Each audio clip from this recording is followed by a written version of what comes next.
Hello everyone, welcome to Mastering Project Planning. Today's topic is about construction planning phase in EPC or service contract. Today I'll be sharing the key activities in the construction planning phase of an EPC project. So I have worked in the project controls and construction planning for large EPC projects and service contracts. I've noticed one common pattern. The projects that invest time in planning rarely struggle during execution.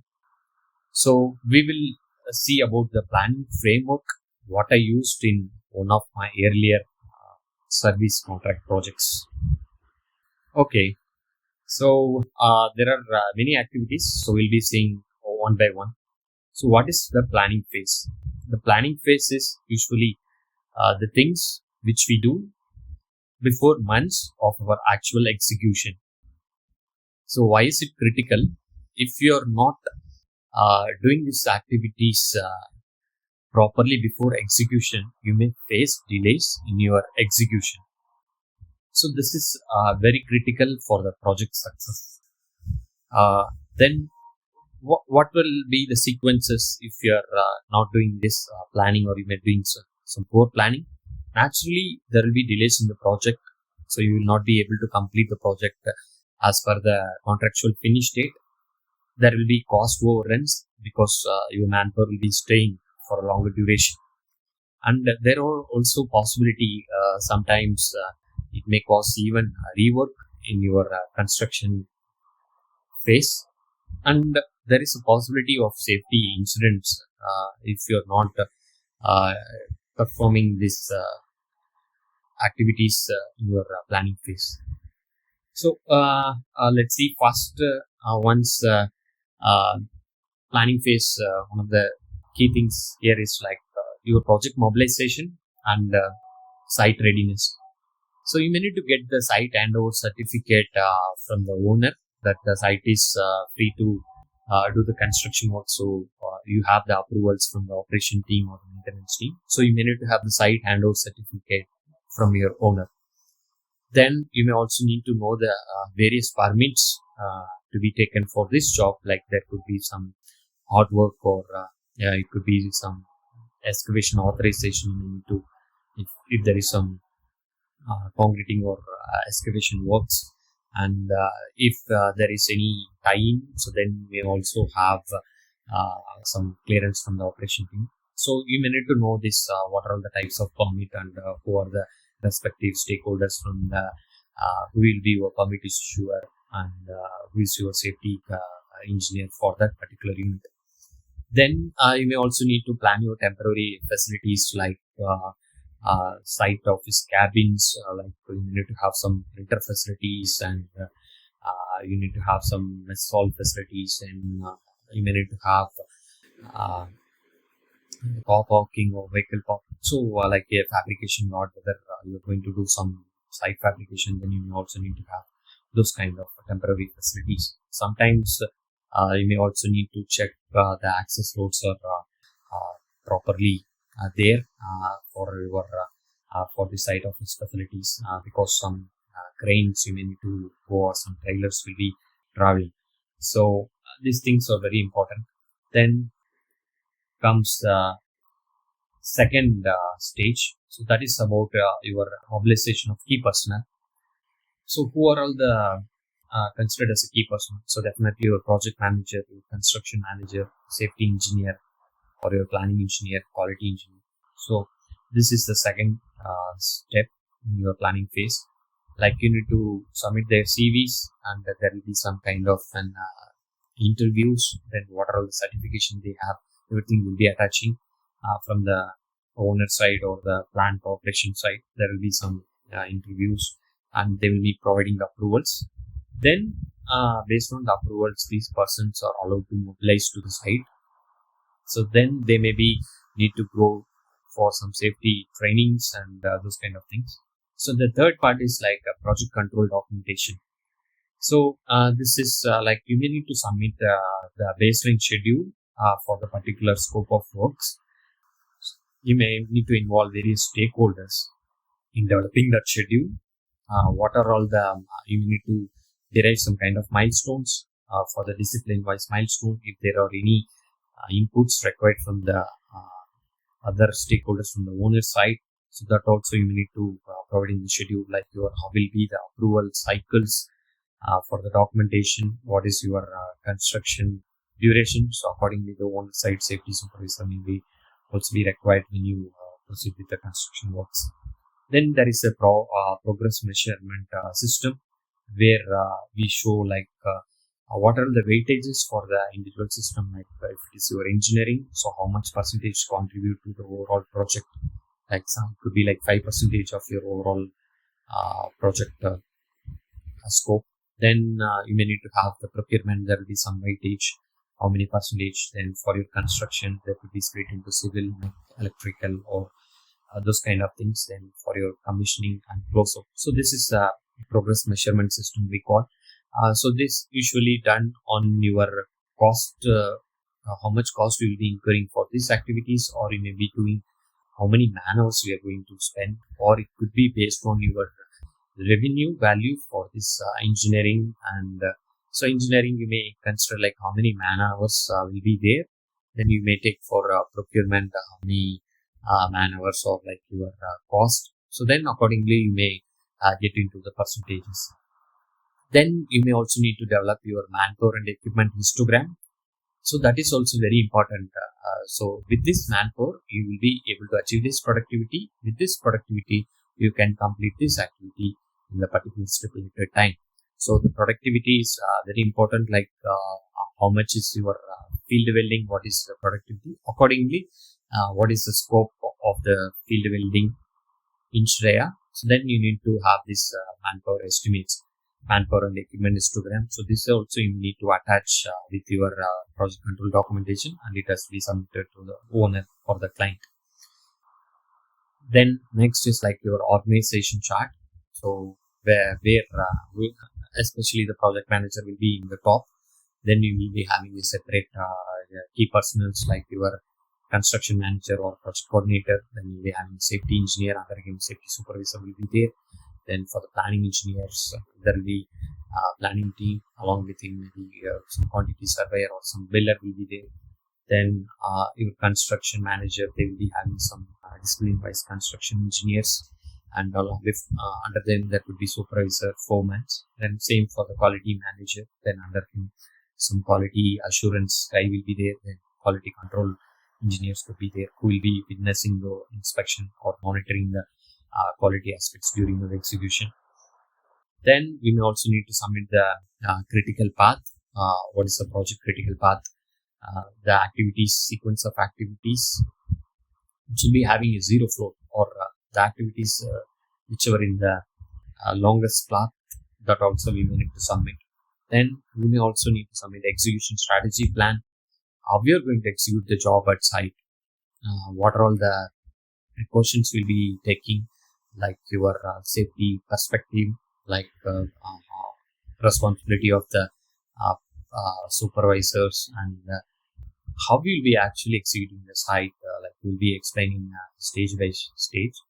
And suppose you are going to do some kind of concrete foundation works, then you'll need to show like how we'll be doing the excavation, what will be the benching, what is your depth, how safe that excavation is. So whether you'll be using some shoring or you're going to go ahead with the benching. So this everything. Suppose you're going to do some hot works, whether you'll be doing some gas testing before the actual works. Suppose you're going to perform your lifting activities, how do you ensure that no person is coming in your line of fire or where the lifting activities happen.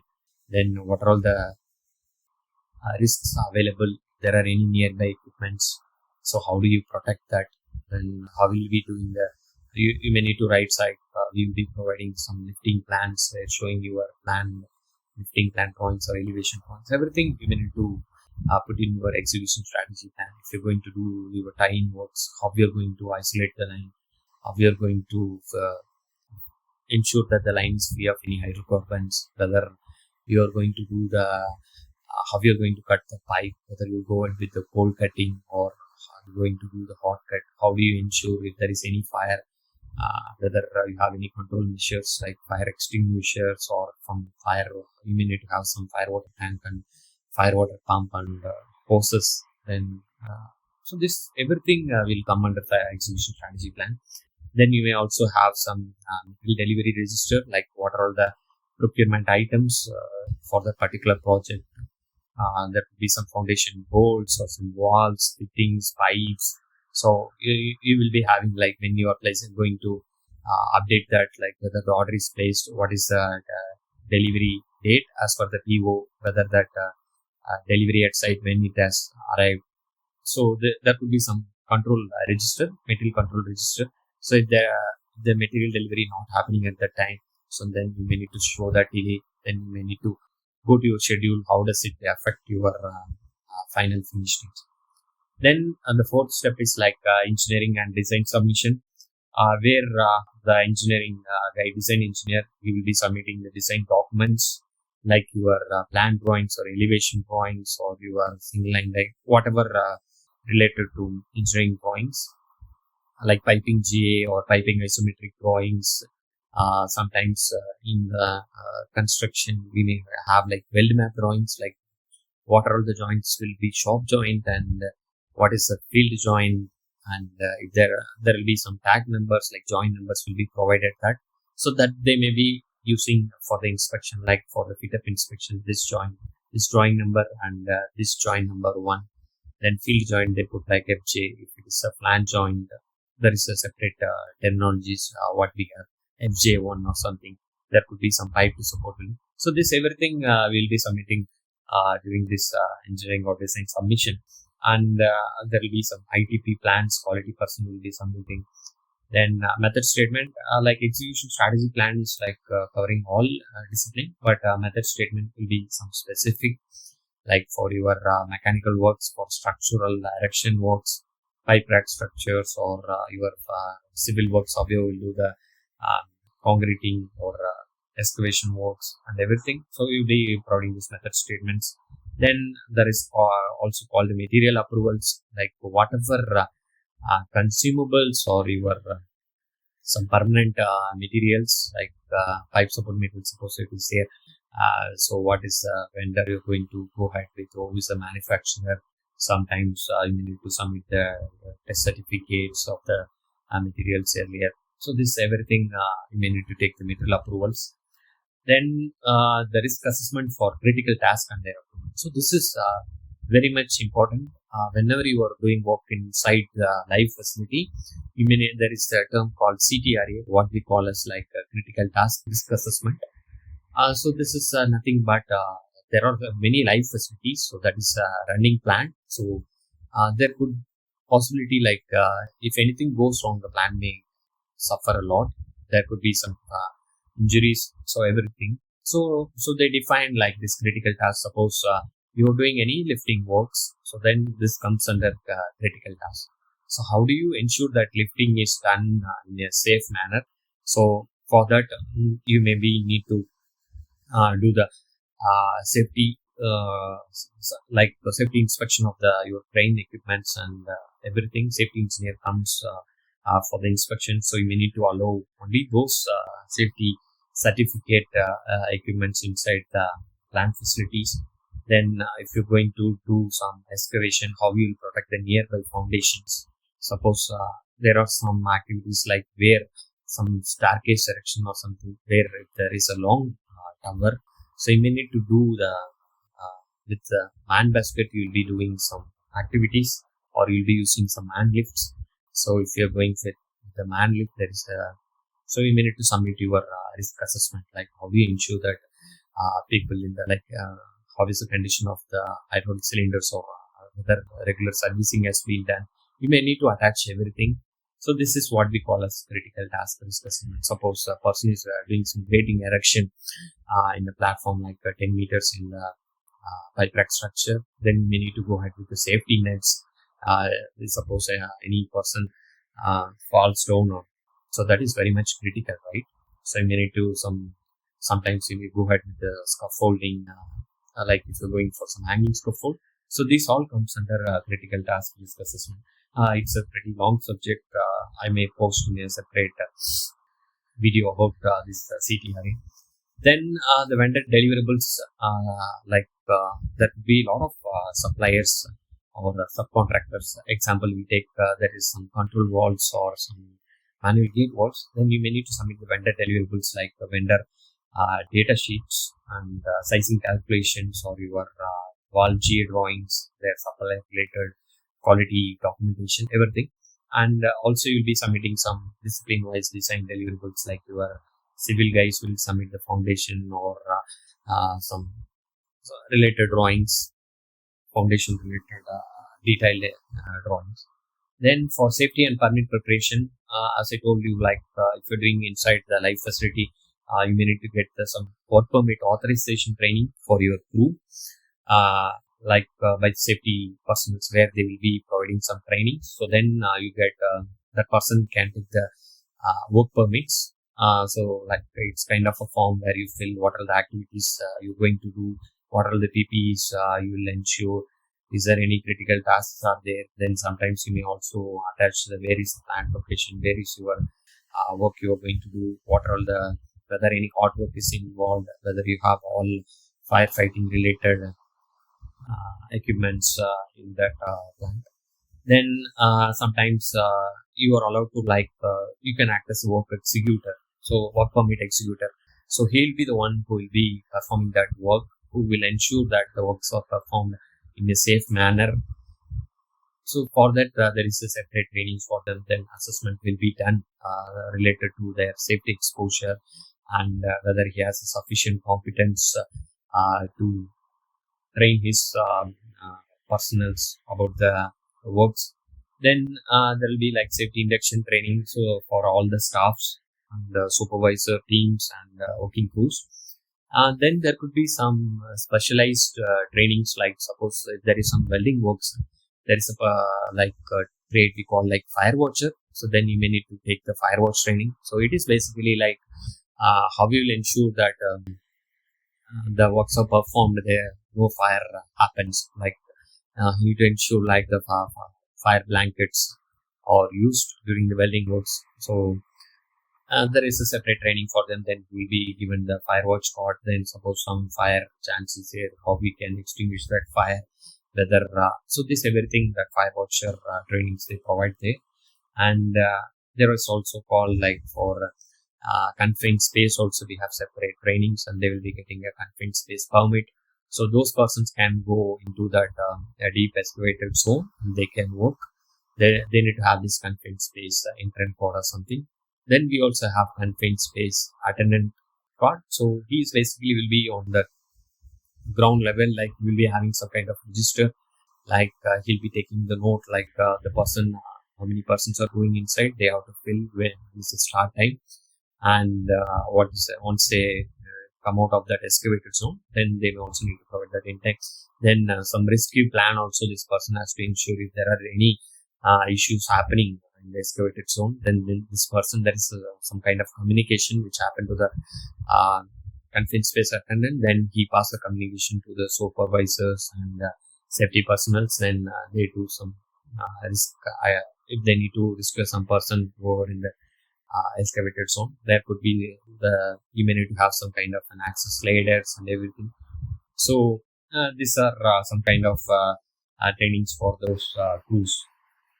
Then we may also need to have some procurement phase, where we have some technical specification or RFQs will be may need to submit the RFQs to the owner side sometimes, with the offers, how many offers we have received and what are the vendor we are going to proceed with.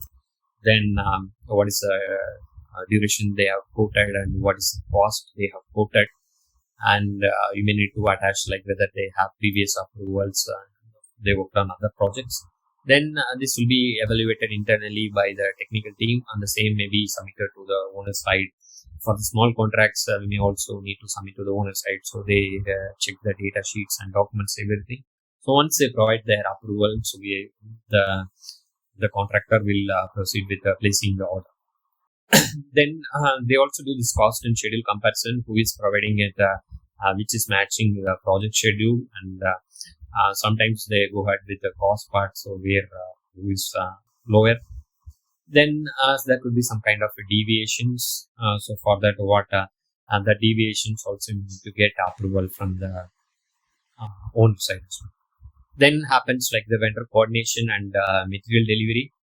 So once the order is placed, then the interaction happens with the vendor, the procurement guy, the quality team, and for the delivery, like the construction project coordinator or construction engineer at the site, they all have to be linked. So some pre-inspection meetings are done by the quality manager or quality assurance guy, where they go to their vendor facilities and they check their capabilities, like whether they have all the quality procedures or the material traceability, how whether all the equipments are calibrated, how this there will be some kind of inquiries raised by the quality guy, quality manager. So then after these pre-inspection meetings, some kind of an agreement happen with the vendor. Then he may proceed ahead with their raw material procurement or their applications or their manufacturing. This happens. So there could be some items like they also procure some from their sub vendors, like some fasteners or some kind of things. So that also they have to provide the updates, like whether they have placed POs to their sub vendor items. Then what is the procurement cycle? They may also provide some kind of high level schedule, like what is their raw material procurement duration, how much manufacturing times are there. Then they need to submit the ITPs, what are the testing, like sometimes for the valves, if you take like some for the control valves, some pneumatic test, or like valves like hydro tests are there. So then for electrical or some instrumentation, they call like FAT, factory acceptance test. So this everything they need to provide the how they need to notify to the contractor about these inspections, how many days at once they have to provide, whether they will be doing this in sometimes like these materials, or we import some items, so whether the inspection has to be they appoint like third party agency, they will be witnessing at other country. Then once it is coming to the site location, site acceptance test is also there, or some, so that will be taken care by their contractor quality gate. Then these materials will be transported from the vendor place and it will be delivered these materials to the site. So there some kind of coordination happens with the site construction engineers and the procurement engineer, how the material will be delivered to the site. So sometimes the materials may come from trailers, like other countries if the road transport is there, or sometimes it may come by sea. So then it will go to the local vendor facilities first. Then from the vendor facility, we may need to arrange like the trailers. Sometimes the gate pass may not be available for the vendor equipments, like vendor trailers or something. So then the contractor coordinates for the vendor gate passes, some safety inspection and everything. So then once the material is delivered, suppose valves is delivered at the site, then there is also like a field inspection where the once engineer come and verify those inspection. So then parallelly we also have like resource planning and safety checks. Like what is that? So like we need this much cranes, this much trailers, forklifts and everything. So this forecast you may need to provide to your internal equipment team or your HR team, and suppose some consumable items you may also need to highlight to your procurement guys or the store guy. So they ensure that these are procured in advance, and these materials arrive at that time, so that your execution don't suffer. Then HR team also similar, like they check various projects, whether they need to hire them, or they need to go with some supply manpower, they need to hire from the third party. And safety inspection, as I told you, like where the safety engineers, client safety engineers or the plant safety engineers and the contractor safety engineers, they do the physical inspection of all the equipments which are coming to the site, like your trailers or your crane, like sometimes your crane or your trailers, you may also need to have the reverse camera or some kind of reverse sensor. So if there is some obstacles, like some sensor to be there, some alarms should be there, or speed sensors like over speeding. So a lot of like they check your headlights, indicators, tail lamps, tire conditions, and sometimes like you may also need to have some beacon lights in your equipments, whether all fire extinguishers are there, whether that is also calibrated, everything like whether the pressure in the fire extinguisher is fine. They may need to have some two fire extinguishers. Then safety certificate has to be pasted. Once they get that, you also need to paste it on your equipments. Whether you are doing proper servicing, you may need to provide the service records, like what are all the servicing you did for the particular equipment. So everything we may need to show for that inspection, especially when you are working on the life facility projects. So hope you guys understood about this planning phase, what happens in the EPC construction project. So most project delays are not created during construction. They are created many months earlier during the planning. So if you are strengthening your planning phase, execution will be very easier at the later stage. So hope you guys got some idea about this planning phase. If you found this useful, subscribe to Mastering Project Planning channel, where you will be posting a lot of practical project controls, planning, and some EPC project management related insights. Thank you for watching. See you in another video. Thanks.